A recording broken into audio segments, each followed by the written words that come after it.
Bonjour à tous. Aujourd'hui, nous allons étudier les kénopodes. En France, on peut récolter le kénopode blanc et le kénopode Bon-Henri. On surnomme parfois le kénopode l'épinard sauvage. Peu connu, les kénopodes poussent dans les champs, les friches et les bords de chemin. Les kénopodes sont des plantes pionnières qui colonisent facilement les terrains perturbés. Le kénopode blanc, quant à lui, s'invite souvent au jardin et sa présence est même un petit peu envahissante. Heureusement, on peut le manger et c'est très bon.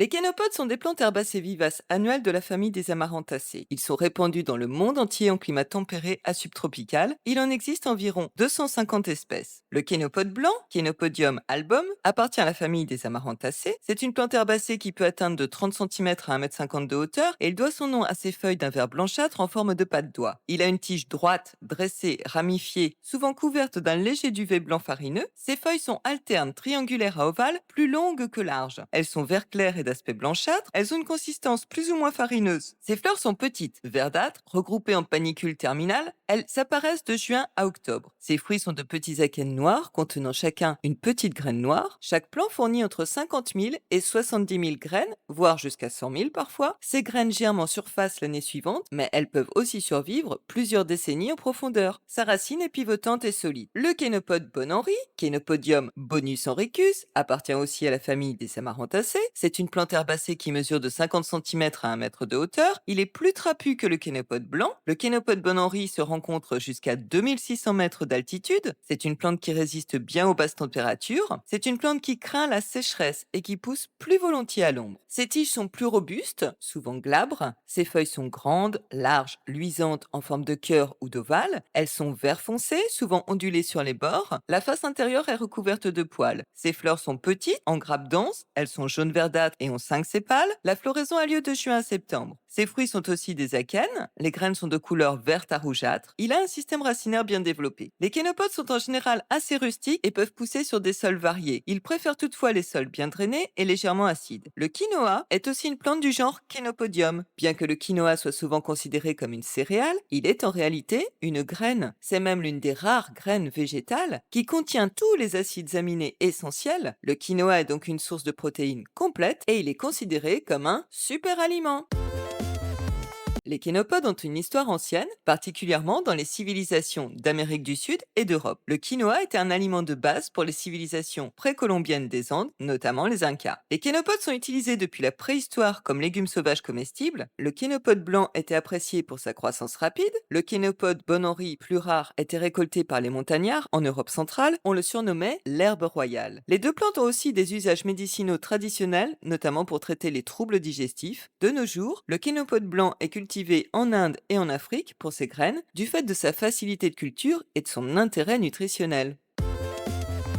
Le kénopode blanc est une des plantes précieuses de la médecine traditionnelle ayurvédique. La plupart des kénopodes partagent ces propriétés. Ils ont des propriétés anti-inflammatoires. Le kénopode est utilisé notamment dans le traitement des troubles cutanés comme l'eczéma et le psoriasis. Les kénopodes ont des propriétés diurétiques. Certaines espèces de kénopodes favorisent en effet l'élimination des toxines par l'urine. Les kénopodes ont des propriétés digestives et laxatives douces. Les feuilles et les graines de kénopodes sont réputées pour leurs effets bénéfiques sur la digestion. Elles sont utilisées contre les troubles intestinaux comme les diarrhées et les ballonnements. Les kénopodes ont des propriétés antioxydantes. Le quinoa en particulier contient des antioxydants puissants qui protègent l'organisme des dommages causés par les radicaux libres. Dans la médecine traditionnelle, les graines de kénopode étaient utilisées pour traiter les affections des voies urinaires et les maux d'estomac. Les feuilles de kénopode peuvent être utilisées en cataplasme pour apaiser les inflammations cutanées.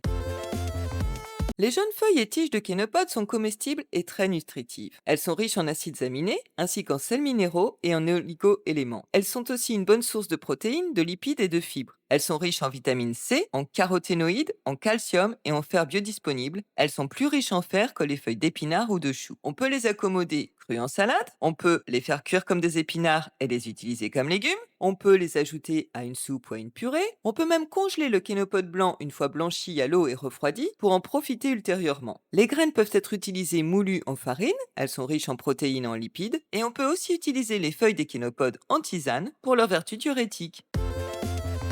On récolte les jeunes pousses au printemps et en début d'été.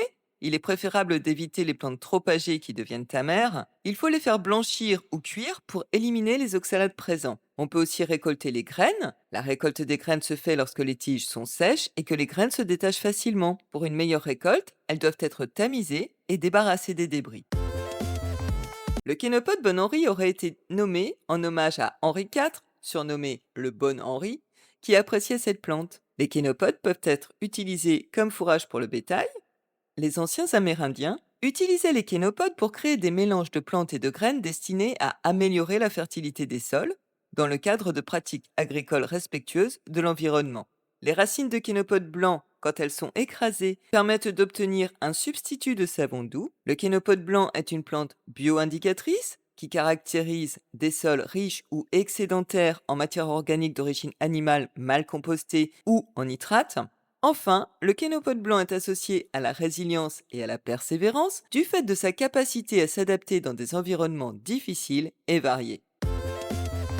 Bref, les kénopodes blancs et Bon Henri sont des plantes sauvages peu connues mais qui méritent d'être appréciées, d'une part parce qu'elles sont très nutritives et d'autre part parce qu'elles sont faciles à trouver. Leur utilisation en cuisine ou en herboristerie est très ancienne.